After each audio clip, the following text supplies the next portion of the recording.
Άρα, συνειδητά να κάνουμε αυτή την επιλογή, είτε το να παραμένουμε εδώ και να εκτιμούμε αυτά που έχουμε, γιατί κάθε χώρα έχει τα προβλήματά τη. Άλλα προβλήματα έχουν στην Αμερική, άλλα προβλήματα έχουμε εμεί εδώ.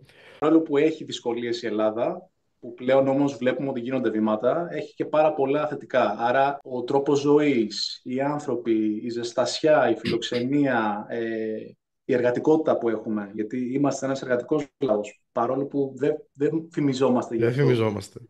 Ναι, όλα αυτά με κρατήσαν εδώ.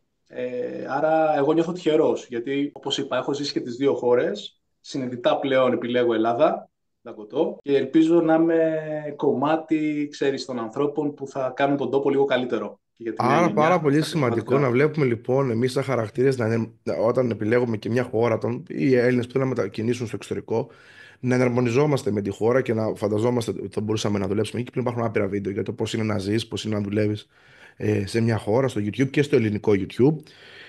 Και μπορούμε να μιλήσουμε και ανθρώπου που ζουν εκεί.